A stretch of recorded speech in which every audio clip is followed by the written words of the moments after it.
இந்த ஒரு லைனுக்காக தான் நான் 3 மணி நேரம் படத்தை முழுசா பார்த்தேன். வணக்கம், நானுங்களை நீங்க பார்த்துக்கிட்டு இருக்கிறது ராஜாமே டாக்டர்.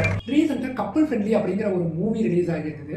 இந்த மூவியோட cinematography, story and plot twist எல்லாமே ரொம்ப சூப்பராக இருந்துச்சு. ஆஸ் அ மெடிக்கல் நான் என்ன அவுட்கம் எடுத்துக்கிட்டேன் அப்படிங்கிறதா இந்த வீடியோ ஃபுல்லாக நம்ம பார்க்க போகிறோம். நான் ஆரம்பத்தில் இந்த படத்தை பார்க்கும்போது இந்த பேஷண்ட்டுக்கு அல்சைமர்ஸாக இருக்கும் அப்படின்னு தான் நான் யோசித்தேன். ஆனால் அல்சைமர்ஸ் கிடையாது. அல்சைமர் ப்ரோக்ரஸிவ் டிமென்ஷியான்னு சொல்லுவாங்க. ஹிப்போகேம்பஸ் மற்றும் பெரைட்டல் லோப்ல ஏற்படக்கூடிய டேமேஜ்னால அவங்களுக்கு அம்னீஷியா ஏற்பட்டுரும். மற்றவங்க யாரு அப்படிங்கிறது இந்த பேஷண்ட்டுக்கு. ஆனால் அல்சைமர்ஸ் கிடையாது. பிக்ஸ் டிசீஸ் அப்படிங்கிற ஒரு டிசீஸ் தான் இந்த படத்தில் இருக்கிற ஹீரோயினுக்கு வந்திருக்க டிசார்டர்.